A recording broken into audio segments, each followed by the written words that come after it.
What's up? What's up? What is up? It's another Friday, another opportunity to get together and record the Ball Hog Sports Talk. You know how we do it.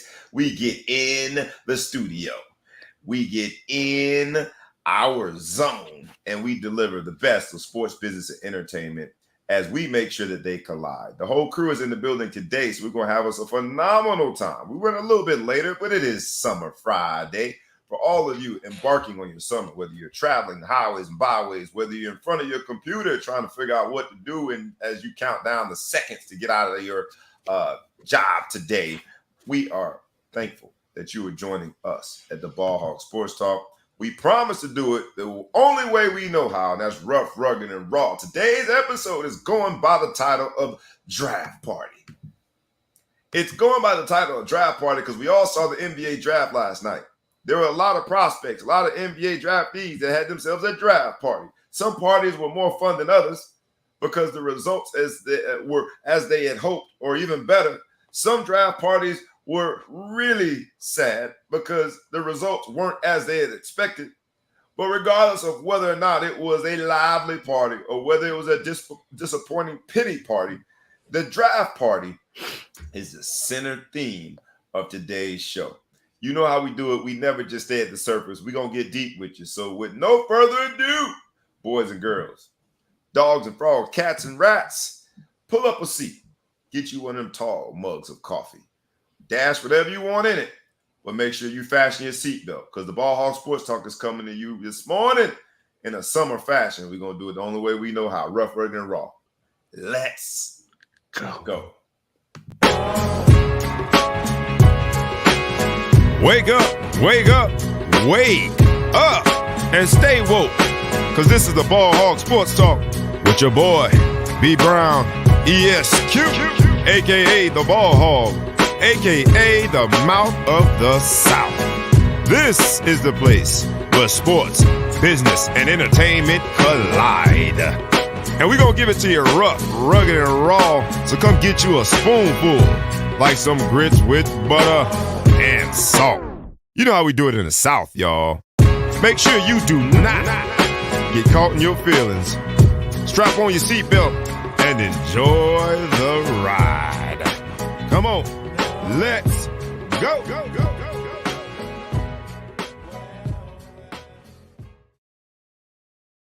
Yeah, man, I look a little tired this morning because I was at a draft party. I'm just joking. But today's episode is going by the title of Draft Party. And we started off by basically admitting that certain draft parties last night were livelier than others. We started off by acknowledging that the concept of a draft party, the concept of you having worked for years, for decades, well, not decades, because most of these kids are only 18 years. Let's say 18 years old. For years you've worked for this dream, and all of it then falls upon some GM, personnel person, owner, whomever the decision maker is, deciding whether it's your name that's going to be called. A draft party can be tense. A draft party can be fun. But a draft party is normally where your life changes forever. The same thing is true. And this is why I like draft party, because it's very similar to this thing, stick with me now, called a bachelor party. Oh, no. Here we go. Okay. A bachelor party is like that moment where your life can change forever. Some people change for the better. Some people change for the worse. But a draft party and a draft party and a bachelor party are very similar in the sense that NBA teams, as we saw last night, and we saw it early, and we're talking NBA here because that's the most recent draft, but all draft. These teams are deciding a lot of times whether or not they are going to draft the best fit or the best available. Stick with me now. Stick with me. I'm about to bring it home now. Because as a single man, or as a single person in the bachelor or bachelorette world, you too are deciding a lot of times whether or not you gonna pick, oh my gosh, stick with me, the best fit or the best available. When I saw the list of best available last night, Jay Billis, it was considered Jay Billis best available. And I think in NFL it's Mel Kiper. It doesn't matter whose list it is, but the best available is giving you a description of the person or the persons, the players that are just they look sexy on paper. They're the best looking in terms of a draft prospect. They are the ones that the experts have deemed you can't miss. Or it's very unlikely to miss. Stick with me here because as a bachelor, there are some moments that I remember dating or at least spending time with a beautiful, beautiful, beautiful woman. Everybody said that's got to be the best available. But thankfully, I ain't gonna talk about my personal situation. I'll just talk about us in general. Thankfully, we go beyond just best available and we look to best fit because every single human, male, female, or they, them, whatever you identify as, every single human has our own idiosyncrasies. And with those idiosyncrasies, a lot of times we need to look for the best fit. And this is how a draft party is just like a bachelor party because you got to make those decisions. Last night, decisions were made. Last night, the GMs and personnel people, the decision makers, had to decide between best fit or best available, and a lot of them chose best fit. Some of them chose best available, and by doing so, that had an impact on people's draft party. Welcome to the Ball Hog Sports Talk. I just set that up for y'all because I wanted you to understand where we were going with this today. The draft party is not just a party. It's the moment when teams, a lot of times, decide between best fit, best available. If you can get both, great. Most people can't get both. I ain't going to ask you both to speak about your own bachelor lifestyles because I don't think you would talk much about it. You know, we like to keep certain things between us. But the analogy allows us to understand some of the decisions that were made last night. I'm going to start with, because there are a lot of storylines that came out of the NBA draft. And Big Flow Show. In terms of storylines, I'll give you best fit. For this moment, to start us off, what do you think is the best fit storyline out of last night's NBA draft? What say you? We say best fit. You know, what we like to call fit is an outfit. If I had to say the best fit, and best just meaning memorable. I saw a lot of men, a lot of bird chests out there, a lot of bird chests. Now, remember, Hoopers, you guys are not known for your physiques as much. So when you try to show your whole chest and you can't see that little middle part, it may be time for a shirt. But who am I to judge? Is that a new thing? That's crazy because back a few years ago, everybody wore the high waters and the interesting sneakers. This year, I did see a lot of people showing taco meat. They did not have an undershirt. A lot of chests and a lot of bird chests too. A lot of bird. Wasn't no taco meat. They're all like 18 years old. Yeah, taco meat. Right. I was vegan. I want to say that was beyond taco meat. That was a vegan chest that I saw. I think they shaved because you got to have a little something. I don't know, but these dudes have bird chests. But I gotta go with your boy Grady Dick. I mean, this dude, I don't know. I don't know where he's going. Maybe he just wanted to be talked about. But you know, Grady Dick is from Kansas, the state of Kansas, played for University of Kansas. We got for visual, we got to bring it in. Can just we in case you was watching something else, in case you was watching Survivor. This dude, the man had shoulder pads in this jacket. This has to be the moistest outfit I've seen. And then when they asked him why, I don't know, man. Don't expect this dude to take over the top piece of this. It's all over the top, but the sequins turtleneck, like underneath where does one the go sequins suit jacket with shoulder pads. With shoulder pads. So I want to say this. And your last name is Dick. Do not expect this man to take a charge. Okay. Because this man said he dedicated his outfit to Dorothy's slippers. Not in I don't Kansas know. anymore. He's I'm in kind of old. Toronto. I'm kind of old. I didn't think that people gave shout outs to the Wizard of Oz in sports. Maybe, I don't know. Maybe it's just being old school. I don't know what generation I'm at because I can't remember anymore. But my man had on a red sequence outfit, and he said he wants to be besties with Drake when he gets to Toronto. I just, this is a big fail. It's a big miss. His dad had a lot to say. His mom stayed quiet. I think she was embarrassed. I don't know. I told him not to wear that. Look, we all remember Jalen Rose's red suit. We all remember LeBron James' all white suit. Last year, we saw the all was that what was my man from Paulo Banquero had on the purple suit with the I don't know what it was diamond studded. Maybe Grady Dick was just saying, "Hold my beer." Can't none of y'all Hold my spritzer. This is me. This is always going to be a picture, always for the wrong reasons. You saw Adam Silver standing next to him, looking very uncomfortable. But Very comfortable. shout out to him. It took If confidence John Moran got 25 games, he should get 30 games. for wearing this. Look at this. 30 game suspension off. Come on, man. You The started off turtleneck. like that's the killer. a stretchy turtleneck. You got to coordinate. See, you can't just stop at the red sequence jacket. No, you don't stop there. You got to go with the red sequence turtleneck. You got to coordinate. You know, Grady Dick. Is that like an Under Armour turtleneck too? Like it was.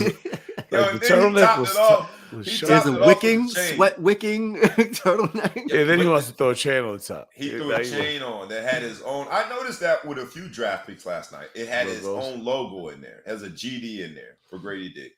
And yeah, man. He better not come to Chicago with his GD on his neck. Facts. Grady Dick wouldn't even know what that meant, right? Because to give a shout out to Dorothy and the Wizard of Oz, something tells me he don't know what GD is. That's got to be her first shout out at the draft. I would say so. And hopefully her last. I'm going to pick best available. And best available story to me, the storyline, has to go to the Thompson family. The Thompson Twins last night. That's messed up, cuz. I'll take that one. He said, I could see him in that fit. I'm a bold man. It's for those who are just listening. He would have to have a hat to match. For those who listen to audio, one of our live audience members has said that he could see me in that outfit. I'm risque, but there are limits. I think that I finally found my limit. I ain't wearing no sequins. He good. He got that. He got that off, and he can keep it. But the best available storyline to me, as we think about best fit versus best available, which was the conundrum throughout the night last night, the best available storyline out of that draft to me has to be the Thompson Twins. The Thompson brothers, Amin Thompson and Asor Thompson. Apologies for mispronouncing if indeed I mispronounced it. But what's their middle name? Their middle name, and they share a middle name, is XLNC. And Wikipedia, because I had to look this up, I'm like, wait a minute, what the heck is that? Lets me know that it is pronounced excellence. Excellence. Their middle name is XLNC, is pronounced excellence. And while that should be the best available story, they have so many different subplots to their story being best available. They were born a minute apart. Amin Thompson was born a minute earlier than Asor Thompson. He was drafted one pick before his brother that he was born a minute before. They are the first ever brothers to be drafted in the same draft in the top 5. They are the first ever OTE players to be drafted. And I think that their story is amazing. They moved to Florida from California in the 8th grade. Why? Not because of the lack of state income tax. They moved to Florida because they wanted to play varsity basketball in the 8th grade. So they have been on this trajectory. They've been on this path to the NBA for a while, and they're the model example of how it works out in your favor. They skipped their senior year of high school in order to join OTE and play professionally. They've been questioned in terms of the competition in which they played against the OTE. They played 2 years in OTE, right? So they were able to overcome the threshold and the minimum age requirement and needing to be out of high school for 1 year by playing a second year OTE. But imagine the draft party that was the Thompson draft party. Yes, they were in the green room, so they spent their time in the draft, at the draft. But imagine the Thompson draft party back at home, and I'm assuming home is California, although they've been to Florida for last year. I don't know where home is. But shout out to the Thompson Twins. Wherever the hell they want it to be at this point. Yeah, wherever they want it to be, man. Shout out to them. To me, that's the best available. That's how you draw it up. And all of us with more than one child that is in a sport like basketball, football, we all dream of it this way, man. The Thompsons got to realize and live out their dream. Shout out to the Thompsons, man. Man, let's shout out to XLNC. Both of them. Excellence. And if you do it that way and it works out in your favor, you can spell excellence wrong. XLNC. You can do that. Right? They get a pass. Shout out to them, man. Best fit, best available. But the Thompson Twins sort of brings us to this other idea about college basketball because they decided to forego it. Or the other options out there, like OTE. And there's other ones sprouting up, seems like every day. Because you look at a guy like Drew Timme. Drew Timme has played for Gonzaga for 38 years. If there's anybody who you can not question whether or not he is showing what he does against good talent, it's Drew Timme. Drew Timme went undrafted. And you try to reconcile that with should have came back for a 29th year. Should have came back one more year. And then you also bring in a guy like Imani Bates. Imani Bates ended up going in the second round. I think he was the 49th pick. I know he went to the Cavaliers.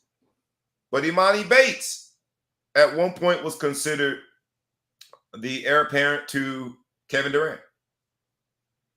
It was a shoe-in number one pick in the NBA, and he ended up going 49th. Now, granted, he still has an opportunity to go live out his dream. I'm sure Drew Timme will get signed, and I wish both of them well. But it forces us to really come to terms, come to grips. You had a guy like Armando Bacot. Armando Bacot decided to go back to college for his 38th year. And you've got the idea of NIL and what they're making in college. You then compare that to OTE, which is a minimum of $100,000. And they say that also going to provide life skills and business skill workshops for the players while they're in the OTE season.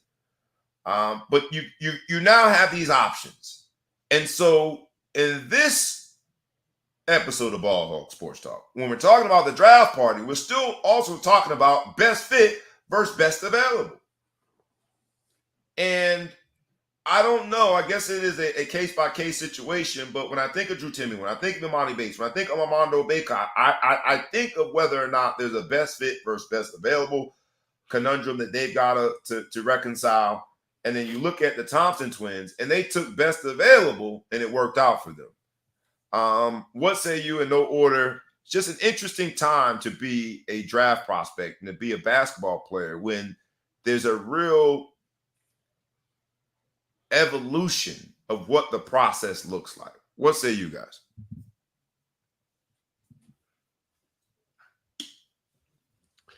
Go ahead. Oh, you're on mute, or I can't hear you.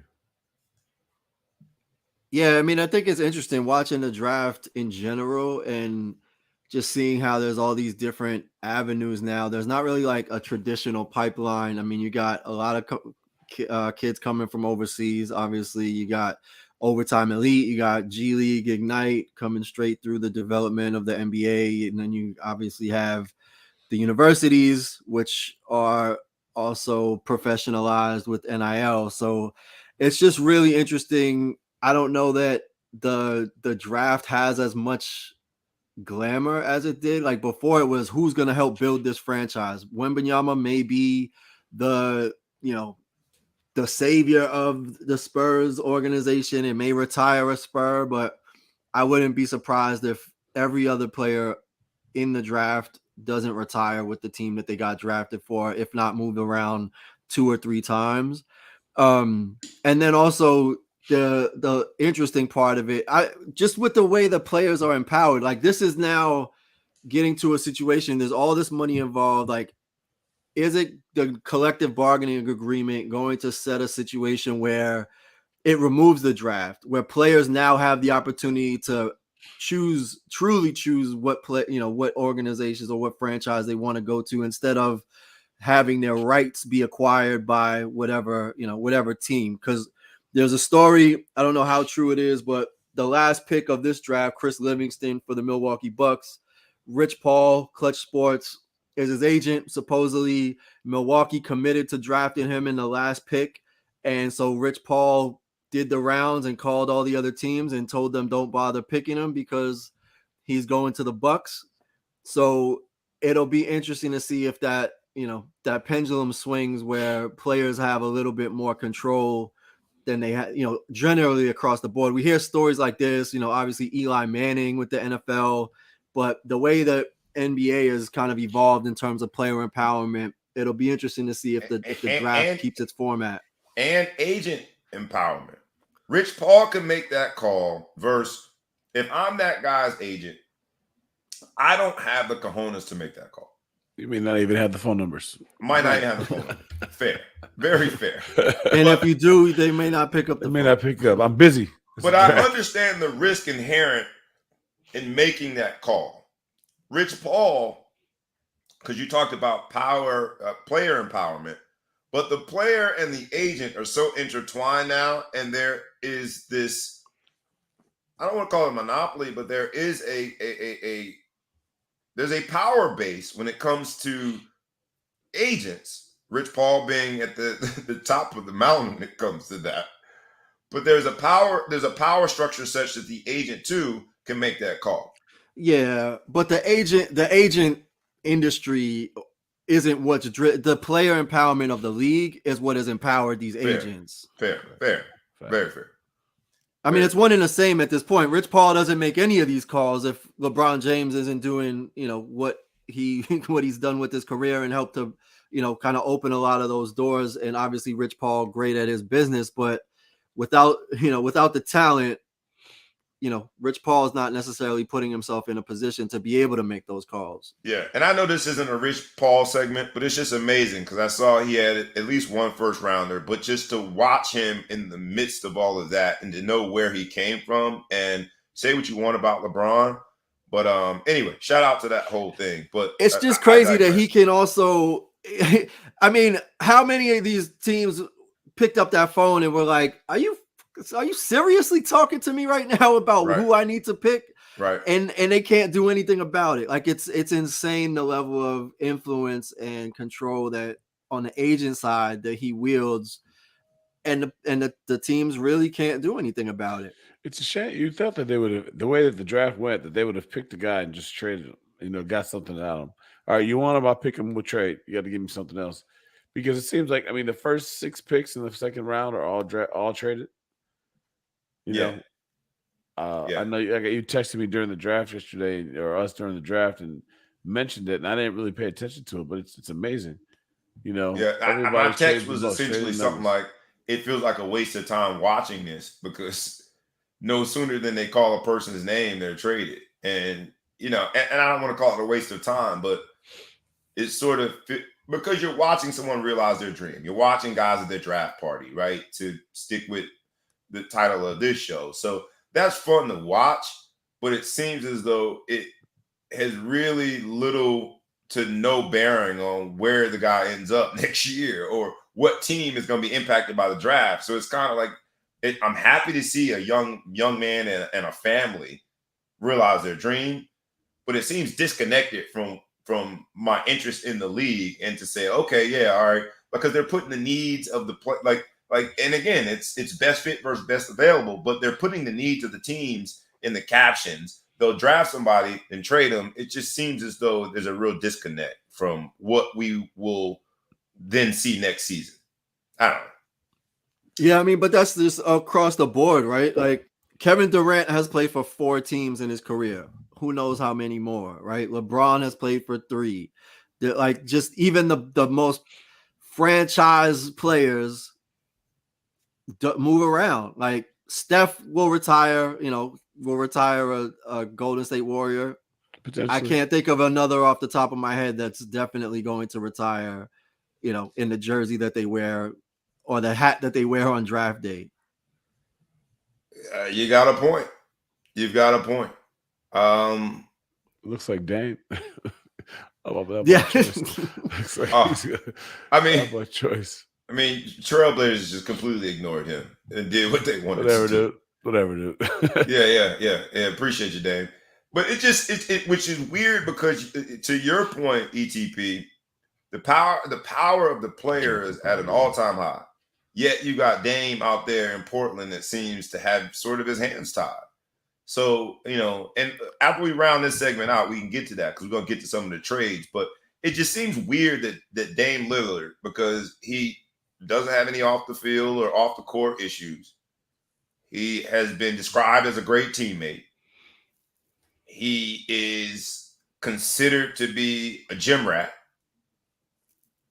family man, and he seems the most powerless of all the power brokers in the NBA right now with Portland. And I feel sorry for him because I like watching Dame time. Is he powerless or is he not exerting his power? I gotta look and see who his agent is. Maybe that's it. Maybe it's the latter. I don't know, but I mean, what's not when you say he's powerless? What would he be doing if he had power? Because it doesn't seem like he's not pushing his way out of Portland. He could easily do that. He could basically say either trade me or go get Giannis, or like he basically said that. He's like, look, I don't want to play with young players that are trying to figure it out. Go build me a team by going to get a mega star free agent. And what did they do? They twiddled their thumbs. Most big pieces have already fallen into place where they'll be next year. And Portland's still looking like Boo-Boo the Fool. Yeah. I think they end up moving him. So, He's going to Miami. I hope so. From your mouth, God. I think the Joker and Luka will stay with their teams forever, too. That's just since we went there. Nah. Luka definitely won't. I'll buy that. I mean, Luka, we'll see. Luka, I say because, he's an international player. Mark Cuban takes care, the Dirk situation, but it doesn't seem like he's the happiest. Jokic, I could see that because Denver would be silly to let him go anywhere. But but you never know. I mean, awesome. LeBron moved. KD's on his fourth team and counting. What about the Freak? Greek Freak Giannis? I would see him retiring in Milwaukee. I give you the Greek Freak and the Joker, not Luka. Luka's out. You think? Yeah. Matter of fact, I think that's a lot sooner than we would imagine. You sound like that sounds like an inside scoop that you're not supposed to talk about. No, I literally just said it off the top of my head. No inside information whatsoever. But I do believe that Tweety bird in your mouth. You over here like because the first big move that they made to support Luka in a championship run was to go get the most controversial superstar in the NBA. Mm-hmm. And I'm a Kyrie fan. John Morant? Say again? John Morant? Yeah. And what's wild is Kyrie is more controversial than John Morant. That's how controversial Kyrie is. I love me some Kyrie because of the New Jersey thing. Shout out to Derek Whitehead too, man. Derek Whitehead got drafted, the 22nd pick. Shout out to him, man. Until he went to Brooklyn. I think he's still in Brooklyn. I don't know. It's been a long time. Let's look that up. Let's look that up. See. But Derek Whitehead's a Jersey kid, so I like Kyrie, but Luka's got to be thinking, really, management?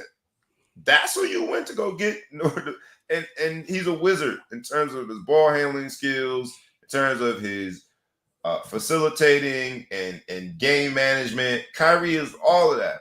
But you don't get any of it without the controversy. So that's why I think Luka ultimately is probably got to be thinking he doesn't have the utmost faith in management, because that's the move you made to bolster our chances for a championship, and you saw how that ended.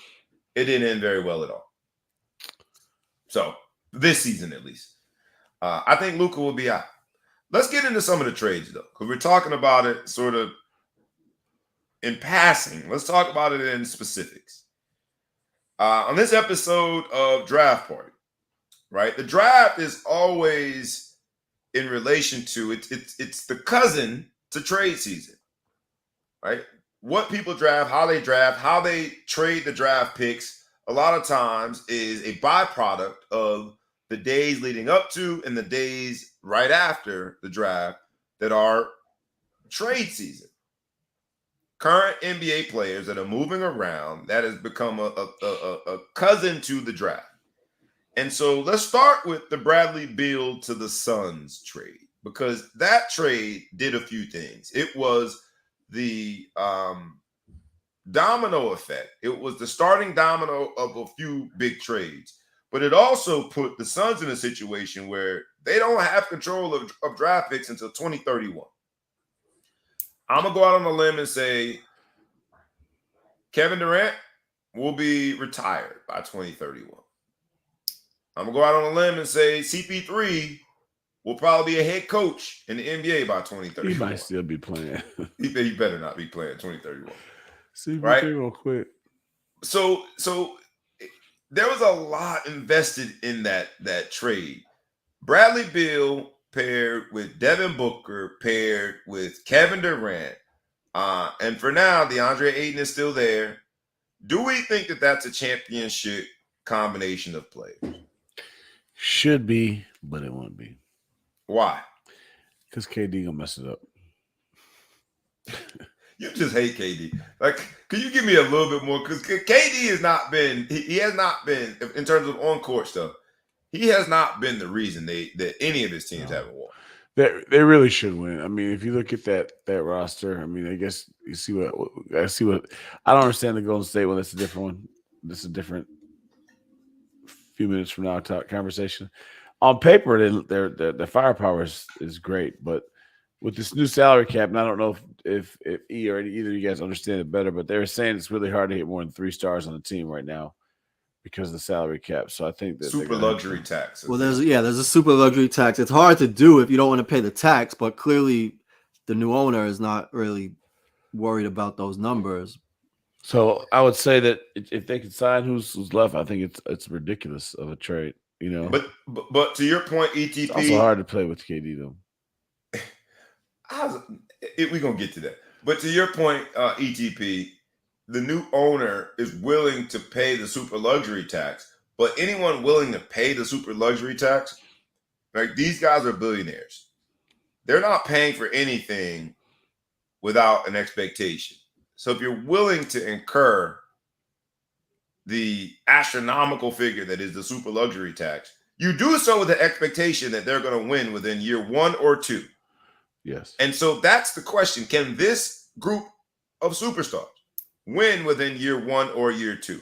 Yeah. Well, I mean, I think they did it all backwards, right? Like, I thought the first piece or the first decision to make was, to remove Ayton and try to get some assets or, some talent from Ayton's trade. Because, obviously Monty Williams had challenges with him. I think Chris Paul, it seemed like there was a lack of chemistry there.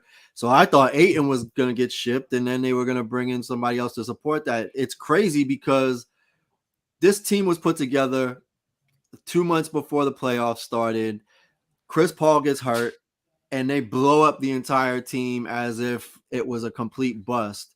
And it's just not really, I don't think it was the best way to do it. And when you look at the team as it's constructed now, the thing that they could probably use most is Chris Paul to facilitate that high-powered offense. But Williams, now they don't have it.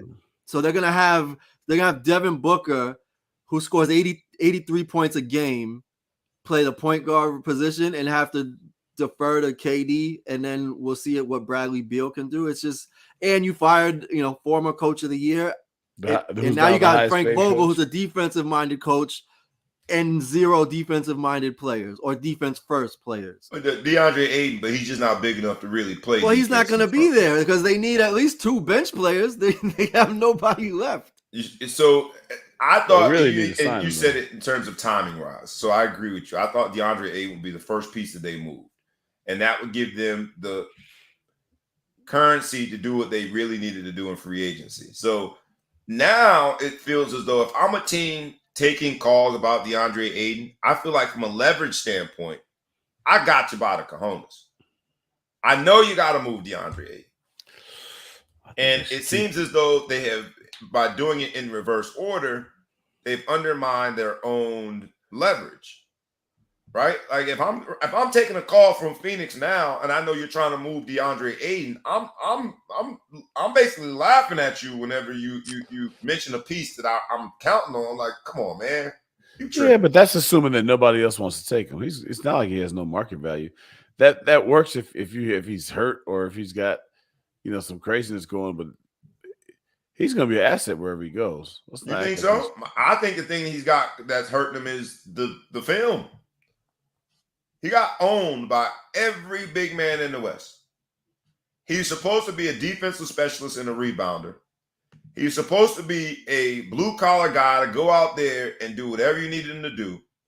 He became a diva in the locker room. I would argue that he took the last game off when he put his feet up because he knew that he was going to be trade bait. Bunions were sore. My neck and my back. But all the things that he was supposed to be, he just wasn't.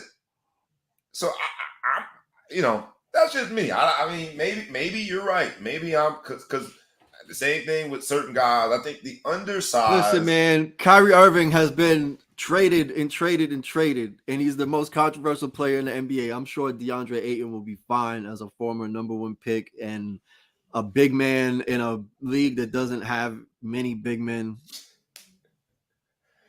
And oh, by the way, the number 1 pick of this draft is 7'4", 7'5" guard. I just think that DeAndre Ayton, he's every inch of that too. He's every inch. Every inch. Like you look at everybody look. He makes everybody look inadequate. Yeah, everybody looks short. The ball looks like a peanut in his hand. Like it just So that's where the league is going, right? And DeAndre Ayton is I think quite an amazing piece to move in 1989. The problem is we in 2023, and as a front court player, he's not that bad.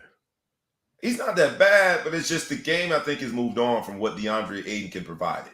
And so, anyway, should be interesting. The other trade that I wanted to get to was Porzingis going to Boston. You know what it is. ETP is all things representative of Boston. My bad, I didn't even welcome y'all the right way. The Big Flow Show. Everybody knows who we are at this point. Yeah, pretty sure. Appreciate it. But I appreciate the shout out. Yeah, what's good, America? What's good? The man, the myth, the legend, intergalactically known. ETP representing everything Boston, it's Beantown, rocking and rolling, everything Boston. All right, there it is. But now we're going to get to Boston because Porzingis is going to Boston. Marcus Smart leaving. The fan favorite. Marcus Smart, to me, has been the heart and soul of that team. He is now moving to Memphis. I think Memphis drastically improves with that and matures, which they needed to do. Ja Morant, we know, got the 25 games, as we talked about last week. Ja Morant being someone who loves posting videos of him brandishing a gun. Fake gun. I'm sorry. I forgot the fake part. Come on. Because I think that's a fake story. Stick with the narrative. Brandishing a fake gun. You're right. Stick with the narrative. Yeah, I got to stick to the talking points. But I think Marcus Smart matures that locker room significantly. My question to you, ETP, since you are all things Boston, since you are a Celtics to the core, since you represent even when things aren't looking rosy in Boston, you still represent your town. Is this the move? Porzingis seems as though he provides a front court presence, but I just thought they were going to go in a different direction. Size was something they were never lacking. They were the biggest team in most of the series. Robert Williams, I think, gives them a defensive presence and a rebounder. So was Porzingis the move? So I hate so much about this. I was confused for the first few days, and then I got progressively angry about it.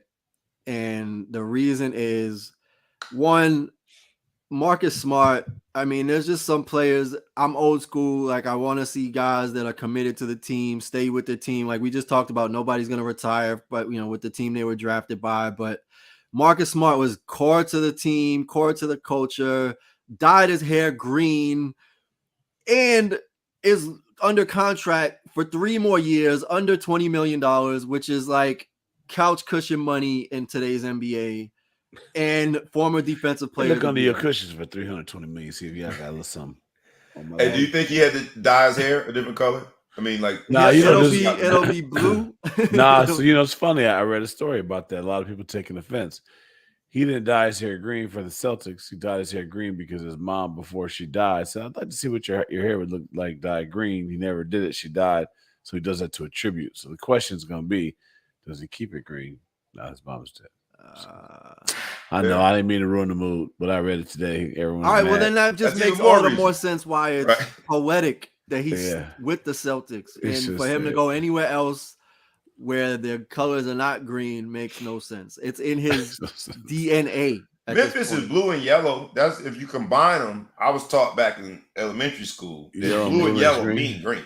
Yellow and blue makes green. They said that on the Ziploc commercial. That's what the Ziploc came in. That's how you know it's shut. That's how you know it's shut. Yeah. So to lose that piece, I understand there's a ton of guards in Boston, guard heavy, not one real true point guard, which is their biggest issue. So I'm not against the move as much as I'm against the move for what it got them. I don't think they got any better. I would have loved them to get Kristaps Porzingis instead of Chris Porzingis. They should have gotten Chris Paul and sent Kristaps Porzingis to Golden State instead. So, because that's all that the Celtics needed was a facilitator, and because they don't have that, I don't think shipping, your emotional leader of the team is going to help you. And then who knows? I mean, Porzingis is good. How healthy can he stay? How reliable is he going to be? Is he going to fit into that system? They had problems in terms of facilitation with no point guard before. Now you have another high-powered scorer, shooter. Just another person that shoots too many threes on the Celtics. I don't like it at all. And he's under contract just for this year, so they could lose him after next season. Those always throw me. Putting all kind of big money into trading somebody who's only got a year left and doesn't have to stay. That's a win now mentality. And so you mentioned, and I love what you did there with those Eastern European names. You mentioned the younger version. What's his name? How you say that? Kristaps Porzingis. All right, which is different than what's the other name? His older brother, Kristaps Porzingis. Whatever. But they went with the older Chris Paul. Oh, that's how I came together. That's CP3. That threw me. Pausing. See what you did there? I was like, I like how you did that. There was some static on the line when they were making the trade. Yeah, that's above our. We met Chris Paul, the little black dude, not the tall white guy. Yeah, the two Neanderthals here, Flo and I, like, what? How do you say that? But they went I don't know who that is. They went the older route, which shocked me about what they were doing, because I thought that this was a long-term plan, a long-term vision. If you're going to keep Brown, you're going to keep Tatum. They had a long-term vision. But by that move, what they're saying to me is it's win now. And I didn't think Boston was in that chapter of the franchise, that they had to win right this second. Well, they can win right now. They just needed a point guard. Like, the idea that they needed an overhaul to win right now, they were knocking on Larry O'Brien's door for the past 3 seasons, and now you got to blow up the team and take the heart out of your team to hopefully try to win a chance. There's nothing about it that makes sense. Well, it brings us right back to this conundrum. Best fit versus best available. I would argue that Marcus Smart is undeniably the best fit for that city. He's been the heart and soul of that city and that team and that franchise. When I think of Celtics, I think of Marcus Smart. And because I'm a Miami Heat fan, he's a pain in everybody's butt. He's a thorn in the side. He's the player that gives them a chance on a night in and night out basis. Is he the one that's going to score? No. They've got other players, younger players that are dynamic scorers for that role. But he's a player that on a night where Jason Tatum is whatever he was, 2 for 14 going into the fourth quarter, you look at where the points came from, it came from Marcus Smart.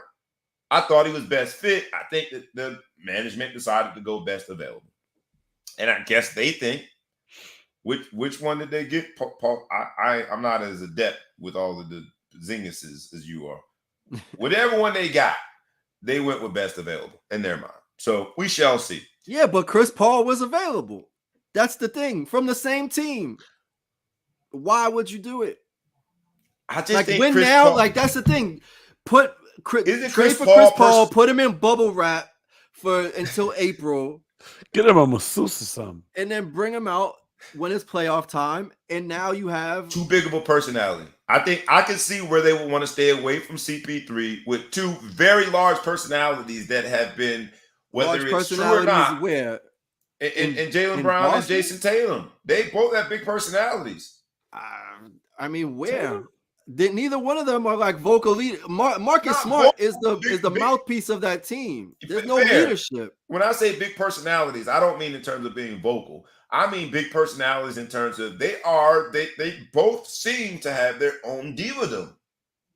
And that has led to sort of this conflict, or perceived or not, perceived or reality, who knows.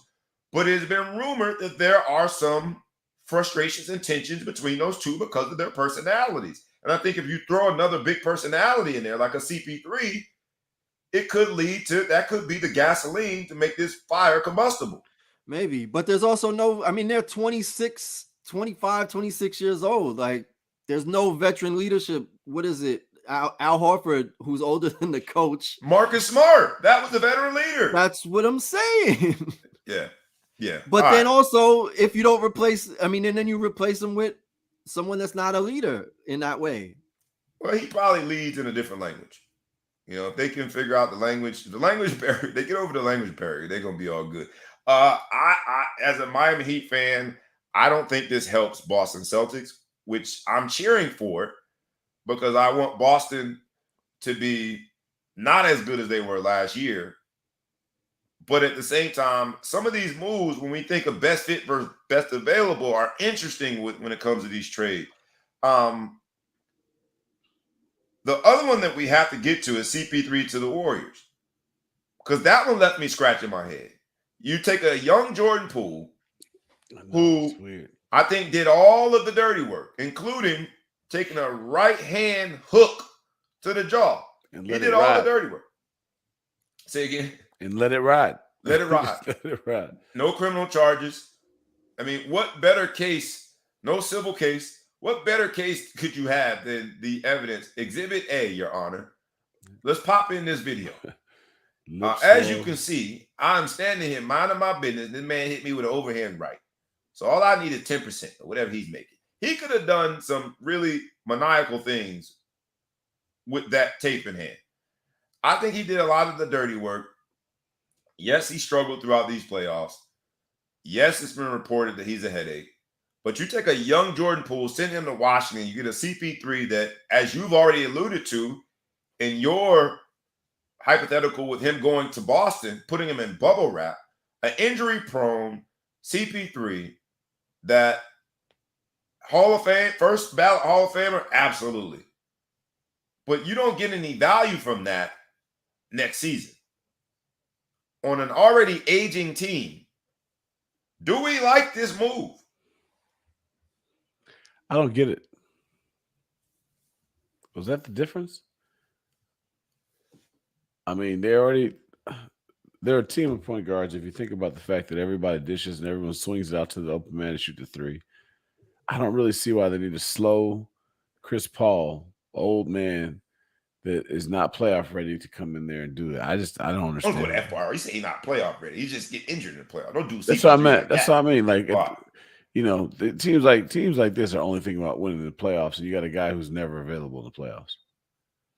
So maybe he doesn't need to do as much. I just didn't see that was the need. I mean, do you really feel they move the ball around? You don't feel like they share the ball? They're probably the quintessential best example of moving the ball around. So what do we need them for? Unless they wanted to test my theory. Do we think, as my man Scott Bibb says, we appreciate your input. Like we ask every week, humbly, please like, comment, share, tag a friend, tag a foe, tag anybody you know, and please subscribe to both our YouTube channel and our podcast. But one of our live audience members, Scott Bibb, says, Draymond was the catalyst, the GM in this move, and because of his desire to move Jordan Poole, that's what made this young, upcoming, energetic, flat out lightning rod scorer that most teams are drooling to get. That's what made him a movable piece. Are you buying that, ETP? This was a Draymond as GM behind the scenes and under the radar move? Oh, I don't think it was a Draymond orchestrated move as much as it was the organization. I mean, they publicly came out and said they can't win championships without Draymond Green, right? So they made their decision to, who they were going to stick with, and who knows what happens behind the scenes. But ultimately, the way I see it is adding Chris Paul just makes it questionable because Draymond Green is the point guard for that team. So now you add Chris Paul, who's older, slower, for an offense that runs quick, smaller, older, slower, smaller, slower than the organization. The system that they run. So it just doesn't make any sense. And then it just runs into question. So Chris Paul is coming off the bench of the Golden State Warriors. What sense does that make? But ultimately, that's why I think Porzingis would have been a nice addition. They need size. He's a shooter. Really he can obviously defend. It fits into their. Maybe they got it wrong. Maybe somebody read it wrong. Maybe technically we're going to hear in a day or two. Sorry, there's going to be a reprint, and they're gonna, because I could definitely see it. Porzingis, they have been out rebounded by everybody. They got rid of their number one pick, James Wiseman.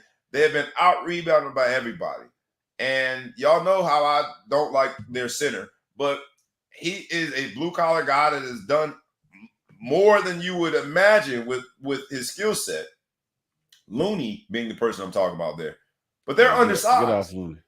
I mean, I'm not a Kayvon Looney fan, but anyway, they're undersized, and yet they just went and got smaller. It just didn't make sense to me. We shall see, but it does force us to deal with this reality, whether it be the draft party when these GMs are deciding with the prospects, they're deciding between best fit or best available. Or when it comes to the trading block, best fit versus best available, I'm struggling with the CP3 going to Golden State thing. And I think putting a larger-than-life personality in an established, they are a family now. I don't know if we'll see how it goes. We'll see how it goes. That's another one. They drafted that dude from Santa Clara, the shooter, right? If anything, they probably should have drafted Whitmore. You get some more bullying. He ain't that big, but at least some more bullying in there. It's a little soft, Yeah, they are. Look, man, they are team, soft right now, but they've won that way with one enforcer, and that enforcer has been Draymond. I think if you put another enforcer on the floor, what an enforcer does is it makes you tougher, but it kills your field goal percentage. That's why people leave Draymond open. I think it kills your ability to run in transition. Jordan Poole was, I think, the best opportunity for them to play up tempo and fast and be in score and transition. You put CP3 there, and it slows everything down. CP3's greatest gift is to be a facilitator in the half-court offense. Right? But who is he running the pick and roll with? He's Mr. Pick and Roll with nobody running pick and roll with. We shall see, man. I just think it's interesting that we were told, the public was told that they were not going to move away from Jordan Poole, that he is there for the future, and then 2 days later, he gone. So never believe in an organization. It's so full of shit.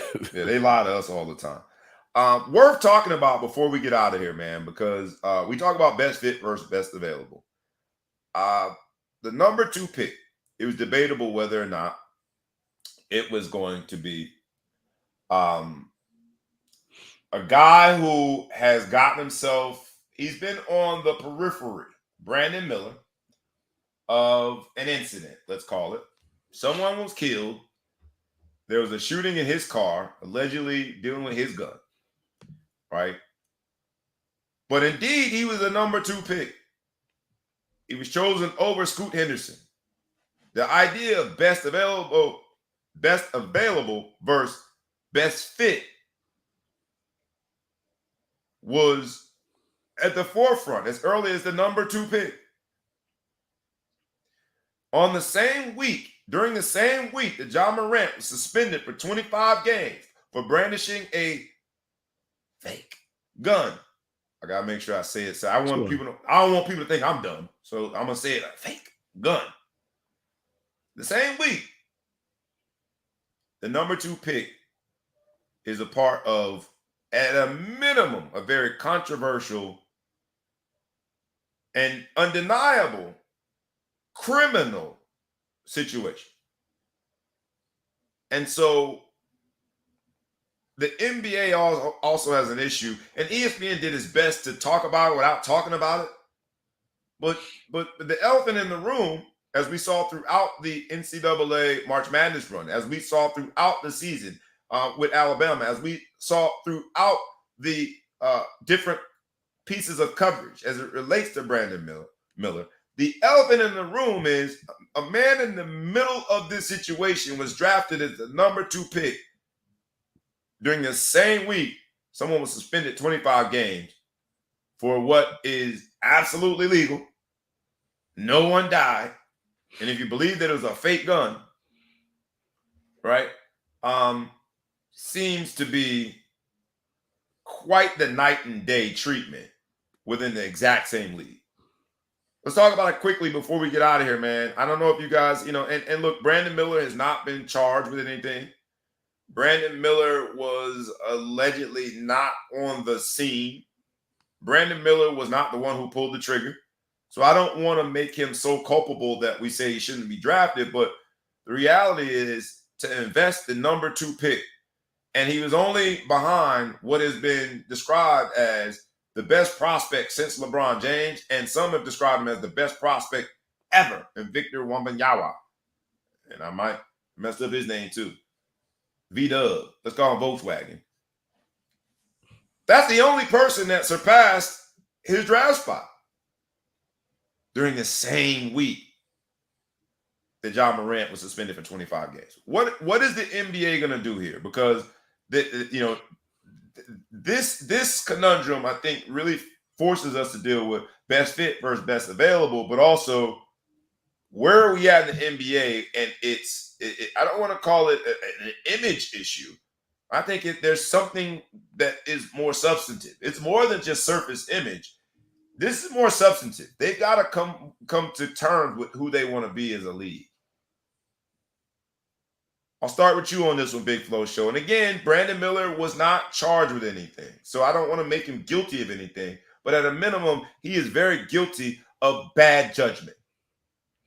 Having allegedly provided the gun, having allegedly been a part of the situation, reportedly having, adjusted his car so the victim couldn't pull out. At a minimum, he is guilty of bad judgment, which I would argue is the exact same thing that John Morant is guilty of. Bad judgment.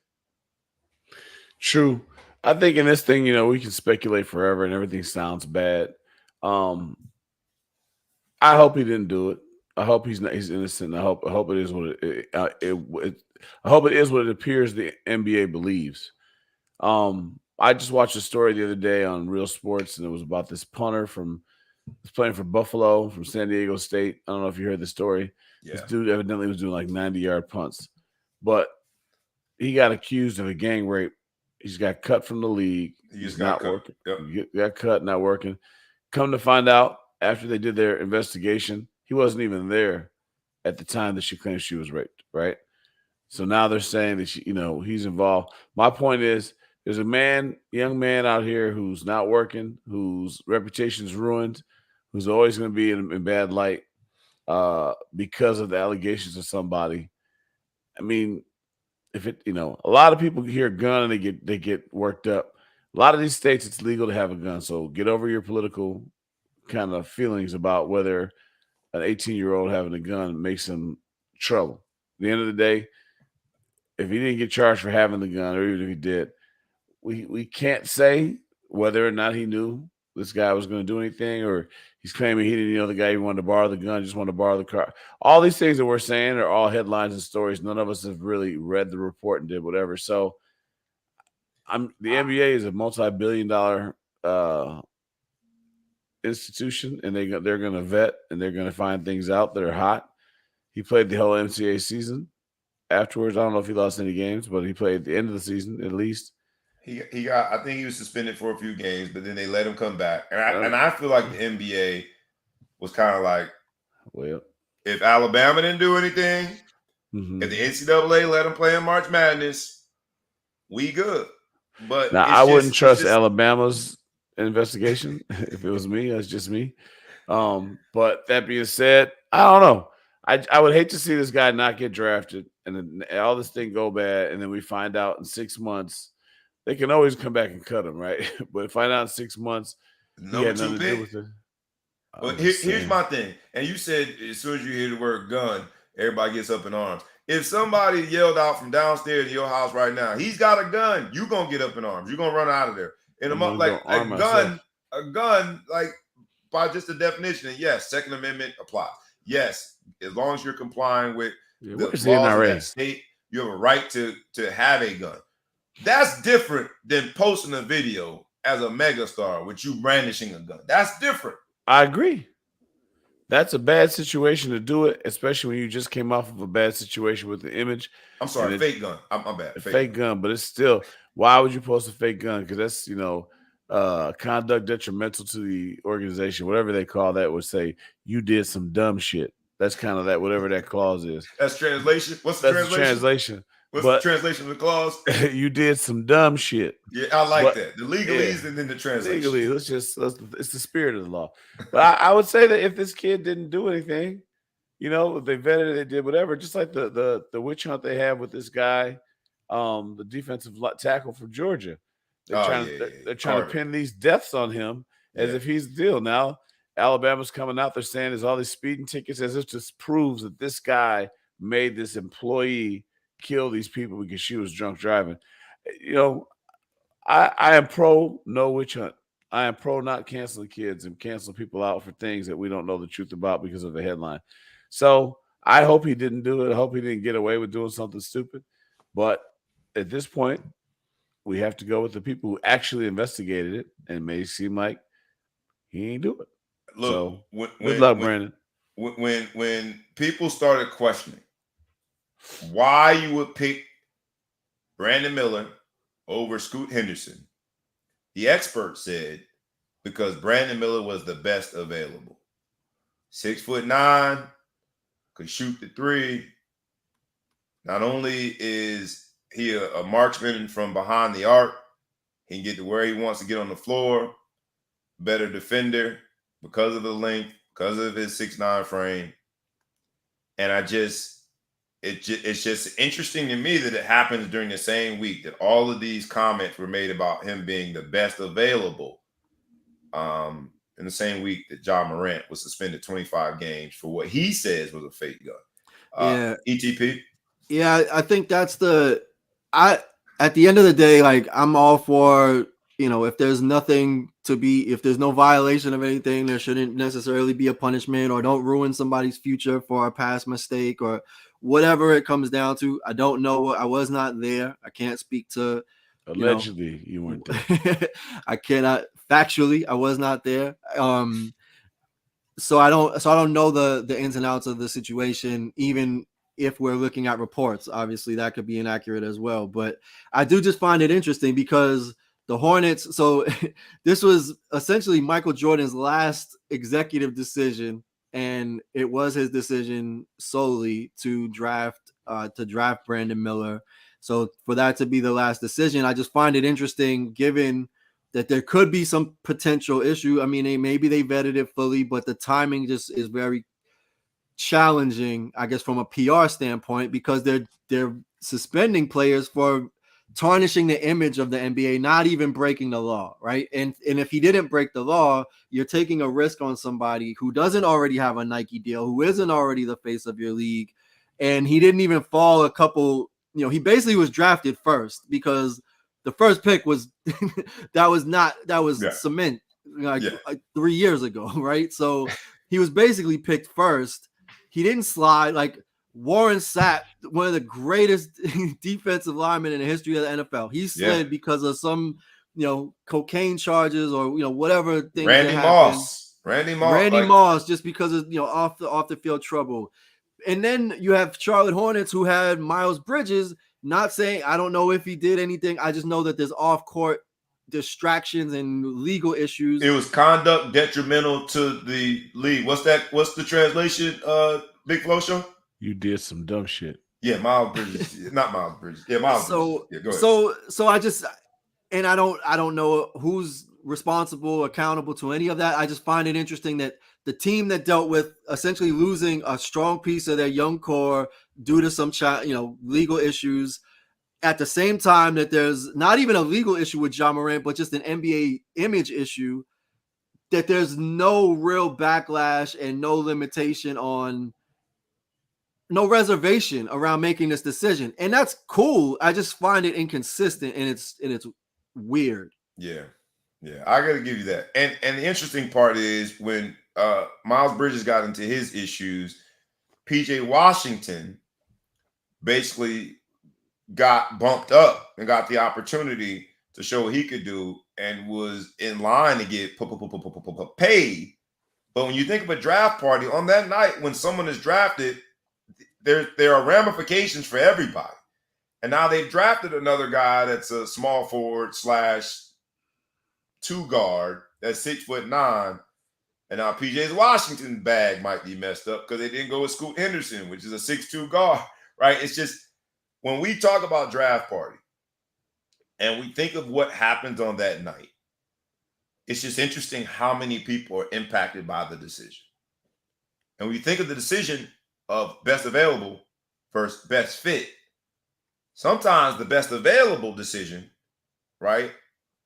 There's this ripple effect to the entire roster that now other pieces will get moved because they didn't go best fit. Best fit means we need this on our roster right now. But yet, to go back to the Thompson Twins, because Azar, I don't know if I'm pronouncing it right, Thompson, the second of the Thompson Twins that went to Detroit, was described by Troy Weaver, who was the GM of the Pistons. He basically said, I know Halle Berry when I see it, a beautiful woman. When we go back to our dating lives and you had to decide between best available, oh man, she looked good. By all accounts, the whole community, all the pundits, everybody that's ever looked at any woman that said that she fits the definition of beauty. You're going to make that choice, or you're going to go with best fit. Someone could deal with your idiosyncrasy. Someone could deal with your, what's the translation? If you did conduct detrimental to the organization, what is that called? Big Flo Show? Dumb shit. Somebody can deal with your dumb shit. That might be the best fit.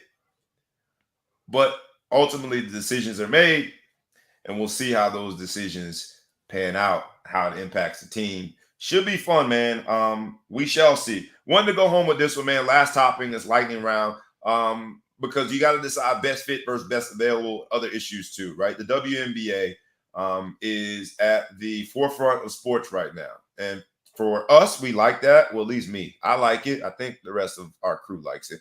For some of you, that might be a nightmare situation where the WNBA is at the center of our sports viewing right now, right? But because of a sovereign wealth fund, Qatar sovereign wealth fund has invested in the parent company of the Washington Mystics. It's the first time that you have outside money being invested in a team sport, and the Washington Mystics are going to benefit from that. And I say to you, in best available versus best fit, as consumers, if we really want sports like that to survive and we want them to thrive, right? The best available money would be for us as domestic U.S. consumers to support the WNBA, right? Excuse me, that'd be the best fit, rather. That'd be the best fit.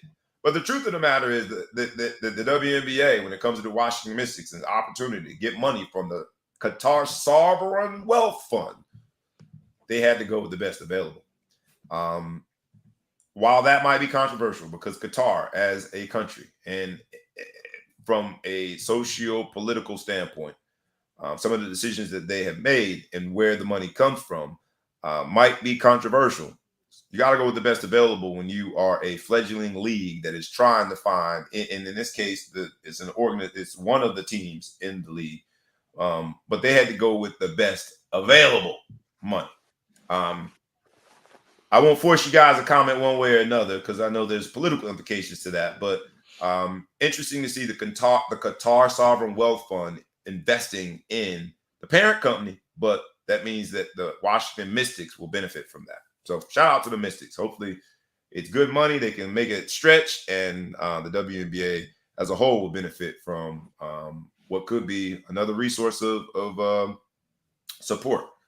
Yeah, I think one thing we talked about the Live PGA controversy around the Saudi investment and all of that. Yep.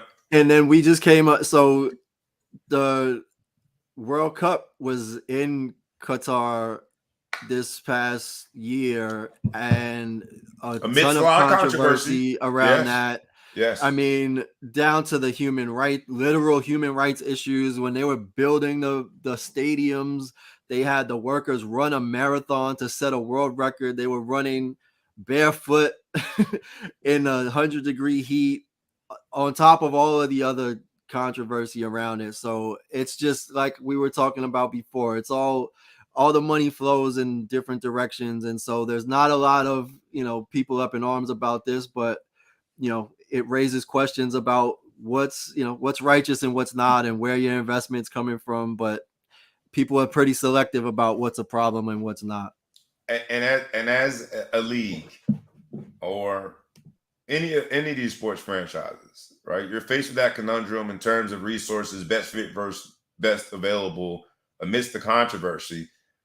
Beggars can't be choosy. And I'm not saying that, the parent company is I wouldn't describe them as beggars, but the truth of the matter is that, when you go to ESPN website, the WNBA is right above the XFL, right? It's like they're struggling.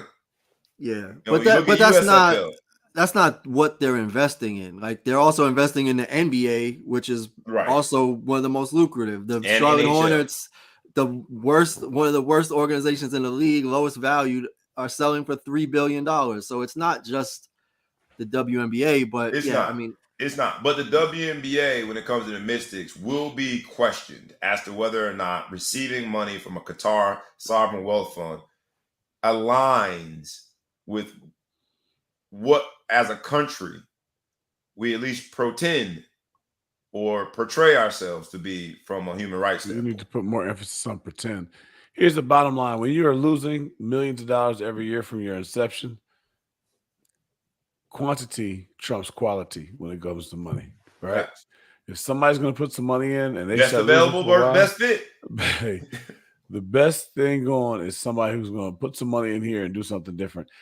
I'm not one of these guys who worries about that kind of some of that stuff and traces everything down to the dollar where it came from as much, because I think if we were to do that, we'd have a hard time spending any money in this country because there's a lot of dirty money, a lot of bad things going on. So I'll say that. I do look and just start questioning, like, okay, what's this sudden interest with conservative Muslim countries trying to kind of invest in our sports? Is there something to that? And I'm not going to be accusatory from the start, but is there something to it that they're starting to invest more in sports?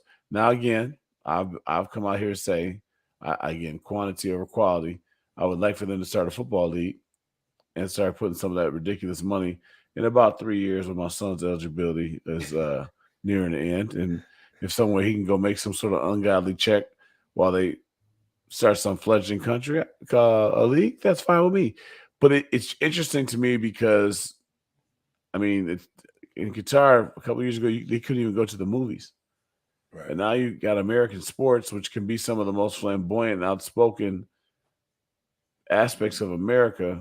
And the sovereign wealth fund, like that's the core financial resource of the country, any nation, of a country that has right. anti-LGBTQ, and you're going to buy a team that's going to be majority LGBTQ plus.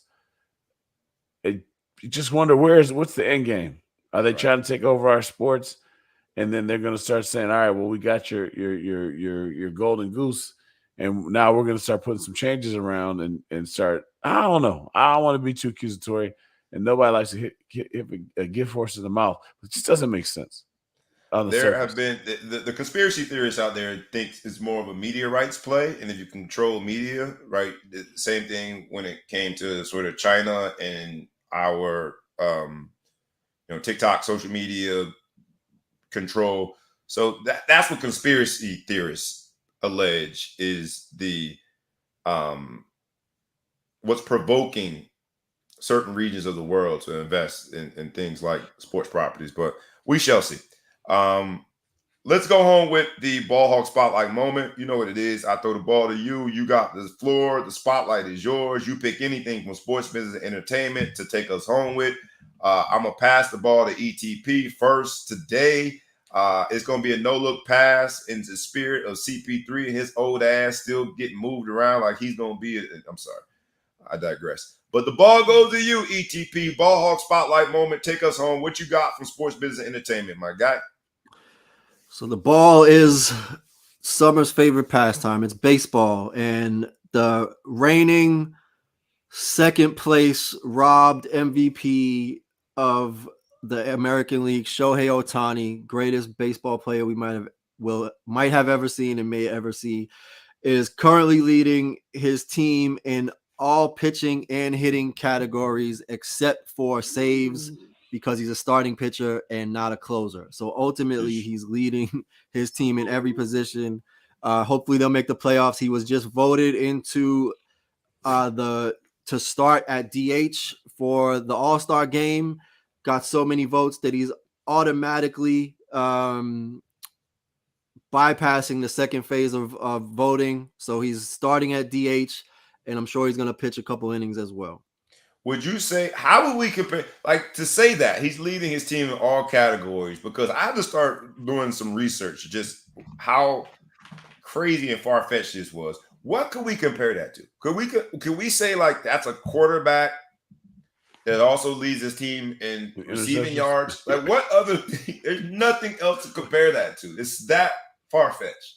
There's nothing. I don't know that there would be no other team sport where you play offense and defense at the level where you're the best player on the field or court at any given time. I mean, winning defensive player of the year and MVP, but I guess you're leading your team in steals and assists and rebounds and points across the board, it would be the equivalent, but it's not. But but basketball is not a specialized, sport. Right. But Coach Prime, let's go with Coach Prime. Coach Prime at one point was making some moves offensively and on the special teams.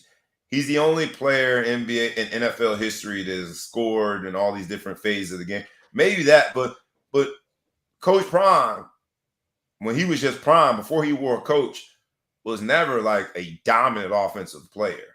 Like it's tough for me to even rationalize how we could come up with a comparison in any other sport. So shout out to Ohtani, man. Keep doing your thing, my brother. In a sport where half the league doesn't even require their pitchers to hit, and this dude is leading the team. No, not that it doesn't require. It prevents them in half of the league. Yeah. In half the league, you're not even allowed to hit. Yeah, that is. Go ahead, Ohtani. There's something there, man. Like There is nothing even compared to in any other team sport, which is amazing. Big Flow Show. All right, I'm passing the ball to you, man. Ball Hawk Spotlight moment. You know what it is. You take anything with sports business entertainment throughout the week, you bring it to the Ball Hawk Sports Talk world, and the highlight is yours. The floor is yours. What is your Ball Hawk Spotlight moment, my brother? Les Miles, the Mad Hatter, I think they used to call him the Mad Hatter. I think they did because he would throw his hat down. Yeah, he was required to vacate. And this is a very interesting topic for me. Vacating his wins from 2012 to 2015, dropping him below the 600 win percentage, eliminating him as a retired coach from Hall of Fame consideration. There was some money given to a D lineman that was embezzled, and that's the thing is if you're going to get your boosters to pay your players, don't get the thieving ones, because this is another time somebody get caught. Nobody best available or best fit. Or best fit. They went with best available, but they catch it. Get a guy. You got to pick your boosters better who stole $800 million from Our Lady of the Lake Hospital System's fundraising system. Now he's stealing from religious. That guy's gonna get caught, and when they catch it, they say, "Oh, by the way, where'd that $180,000 go?" Oh, it went to one of your players. So now you're out of the Hall of Fame forever. So I guess my question is, obviously this is bad. The player wasn't taking PEDs. He wasn't ineligible. He got some money. How do you feel about vacating wins and in actual? I mean, who won those games? Is everybody gonna get those wins back? Everyone's credit. Everybody get it better because Notre Dame was forced to vacate wins, and they said they vacated them, but they still counted them towards Coach Kelly's record when he was there and called him the all-time winningest coach. It's like they kind of vacated them. How do you feel about that? That's the ultimate smoke and mirrors when they talk about vacating. I don't know, man. What other way do you do it? And especially because the evolution of college football, like what is considered and deemed illegal or illicit today, I'm willing to go out on a limb and say will be quite legal and well accepted in like a year, right? Like you can't. That's still bad. I mean, it's like weed charges. Okay, weed's legal now, so it's hard to get people in jail for weed. But at the point where you're giving money to players when no one else is doing it, that's cheating, right? From a standpoint of, I guess you can't do it. So it's a little bit different. You're one of those people that believes that Reggie Bush should not get his Heisman Trophy back. No, I believe he should get his Heisman Trophy back because that money did not make him break all those tackles. Like that car didn't make him break tackles, and I feel like he was good. Had he not been eligible, like let's say they found out his grades were bad and he couldn't have played, then I would say take his Heisman away. But I would say that because you can pay players now, LSU still cheated. You know what I mean? Because at the time you couldn't do that. Everybody cheated. They just got caught. It's got caught. I don't know. I don't like the idea of vacating 3 years of wins. That's ridiculous. So you're saying that one player was the reason why you won all those games? That's crazy. I mean, even with Notre Dame's, when they required them to vacate wins, it was something ridiculous like a team manager helped some players on a test. Yeah. And you say vacate wins when you pollute the wins and put a dark cloud over them. No one's going to take the time to really investigate why those wins were vacated. And then everybody's in one cesspool of you're guilty. And I think that there are different degrees of guilt, if you will, when it comes to cheating. Anyway, that's my 2 cents. I like that one. I like that topic. I'll go home with this one. My Ball Hawk Spotlight moment is about Marcus Freeman. Marcus Freeman was on the Pivot podcast and did an excellent job. Not because of how candid he was, not because, he's a young brother, well-spoken, and just represents the university very well. I think he did a beautiful job just because of his transparency. And he talked about how his wife stayed by him at his darkest hour and his lowest moment as a coach, trying to find a job and create some stability with his family. And how then when he finally was on, how she was willing to give up all that she had in her career to allow him to chase his dream. And the reason I like that story, yes, it's Notre Dame. Yes, it's young brother. Yes, I think hopefully this is sort of the tip of the iceberg when it comes to giving Power 5 opportunities to young black coaches. But the reason I like the story most is because it makes us face that conundrum again. Best fit versus best available. As a former Ohio State Buckeye, played in the NFL, I can say this as a heterosexual man. Marcus Freeman is an attractive brother. He's pleasing to the eyes. To most women, he probably could have any woman he wanted. He could have had best available.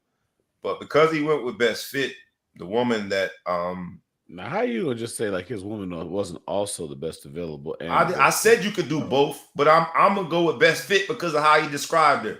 That's what I'm saying. Best fit. I say you could do both. She's attractive, but I'm saying he probably could have had supermodel. I'm gonna go on record saying my wife was both.